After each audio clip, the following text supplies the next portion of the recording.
Hello అండి, నమస్తే. Welcome back our channel Suji kitchen recipes. ఈరోజు ఒక మంచి రెసిపీ అయితే చేసి చూపించబోతున్నాను. వీటిని బ్రేక్ఫాస్ట్ లాగా తినొచ్చు, లేదంటే ఈవినింగ్ స్నాక్స్ లాగా కూడా తినొచ్చండి. అంత బాగుంటాయి. కేవలం రవ్వ శనగపిండితోనే చాలా టేస్టీగా చేసుకుని ఈ స్నాక్ ఐటెంని ఎలా చేసుకోవాలి ఇప్పుడైతే వీడియోలో చూసి ట్రై చేయండి.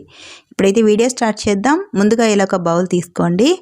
ఇందులోకి 1 కప్పు మెజర్మెంట్తో అరకప్పు వరకు శనగపిండిని వేసుకోండి. ఇలా శనగపిండి వేసిన తర్వాత ఇదే కప్పుతో ఒక అరకప్పు వరకు ఉప్మా రవ్వను వేసుకోండి. ఇలా వేసిన తర్వాత ఈ రవ్వ మిశ్రమం అంతా కూడా ఒకసారి కలిపేసుకోవాలి. శనగపిండి ఉండలు అనేది లేకుండా ఈ రవ్వతో చక్కగా కలిసిపోయేలాగా ఇలా స్పూన్తో కలిపేసుకోండి. ఇలా చక్కగా కలిపేసుకున్న తర్వాత రవ్వ ఏ కప్పుతో తీసుకున్నామో అదే కప్పుతో 1 కప్పు వరకు నీళ్ళను వేసుకోండి. 1 కప్పు నీళ్ళైతే పర్ఫెక్ట్గా సరిపోతాయండి. అరకప్పు శనగపిండి, అరకప్పు రవ్వ తీసుకున్నాం కదా, ఇందులోకి ఇలా 1 కప్పు వరకు నీళ్ళను వేసి మొత్తం కూడా ఉండలు లేకుండా కలిపేసుకోవాలి. ఇలా కలిపిన తర్వాత ఇందులోకి 1 ఉల్లిపాయని ఇలా చిన్న ముక్కలుగా తరిగి వేసేసుకోవాలి.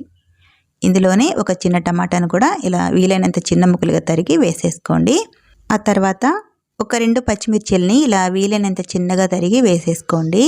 అలాగే సన్నగా తరిగిన కొత్తిమీర, ఇందులోనే 1 అర స్పూన్ వరకు జీలకర్ర వేసుకోండి. ఇలా వేసిన తర్వాత ఇప్పుడు ఇందులోకి సాల్ట్ అయితే వేసుకుందాము. రుచికి సరిపడా సాల్ట్ వేసుకోండి. నేను ఇక్కడ 1/2 స్పూన్ అయితే వేస్తున్నాను. ఆ తర్వాత 1/4 స్పూన్ కంటే కూడా కొంచెం తక్కువగా పసుపు వేసుకోండి, కలర్ఫుల్గా ఉంటాయి. ఇలా వేసిన తర్వాత ఇవన్నీ కూడా ఈ పిండి బ్యాటర్లో కలిసేలాగా ఇలా మొత్తం కూడా మిక్స్ చేసుకోవాలి. ఇక్కడ పిండి చూసారా, మరీ పల్చగా లేదు, మరీ చిక్కగాను లేదు. ఇక్కడ చూపిస్తున్న విధంగా ఉండాలండి. పిండి వచ్చేసి ఇలా ఉంటే సరిపోతుంది.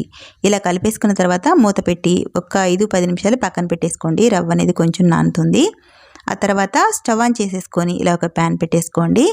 ఇందులోకి 4-5 టేబుల్ స్పూన్ల వరకు ఆయిల్ వేసుకోండి. ఆయిల్ కొద్దిగా వేడెక్కిన తర్వాత కలిపి పెట్టుకున్న ఈ రవ్వ మిశ్రమాన్ని ఇలా గుంటగరిటెతో కొద్దిగా పిండి తీసుకుంటూ చిన్న చిన్న దోశల్లాగా ఇలా వేసేసుకోవాలి. మరీ వెడల్పుగా కాకుండా ఇక్కడ చూపిస్తున్న విధంగా, మరీ మందంగా కాకుండా మరీ పలుచగా కాకుండా ఇలా 1 గరిటె పిండితో ఇలా స్ప్రెడ్ చేసుకోవాలి. కళాయిలో సరిపడినన్ని వేసుకోండి. నేను ఇక్కడ 3 వరకు వేసి ఫ్రై చేస్తున్నాను. ఇలా షాలో ఫ్రై చేసుకోవాలండి. ఇలా వేసిన తర్వాత కొంచెం ఆయిల్ని పైవైపు ఇలా స్పూన్తో అన్నారంటే పైవైపు పిండి అనేది కొంచెం చక్కగా ఫ్రై అయిపోతుంది.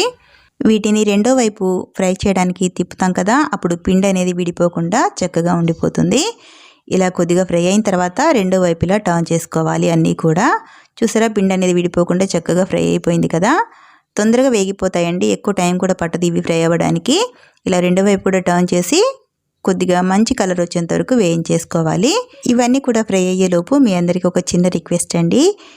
ప్లీజ్ ఈ వీడియో చూసిన తర్వాత లైక్ చేయడం మర్చిపోకండి. అలాగే కొత్తగా ఎవరైనా నా ఛానల్ని చూసినట్లయితే please subscribe to my YouTube channel అండి.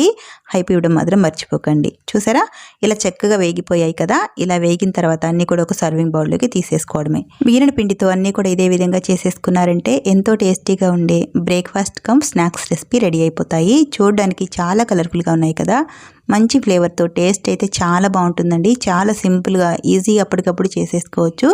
కేవలం ఉప్మా రవ్వ శనగపిండితోనే అండి చక్కటి బ్రేక్ఫాస్ట్ కమ్ స్నాక్స్ అయితే రెడీ అయిపోతాయి. ఎలా అయినా ప్రిపేర్ చేసుకోవచ్చు. మరి ఎంతో టేస్టీగా ఉండే ఈ స్నాక్స్ అండ్ బ్రేక్ఫాస్ట్ రెసిపీని మీరు కూడా ఈ ప్రాసెస్లో ఒకసారి ట్రై చేసి ఈ రెసిపీ ఎలా వచ్చిందో కామెంట్ రూపంలో తెలియచేయండి. మరి ఈ వీడియో కనుక మీకు నచ్చితే ప్లీజ్ ఒక లైక్ చేసి ఈ వీడియోని మరికొంతమందికి షేర్ చేయండి. అలాగే subscribe to my YouTube channel. Thank you for watching.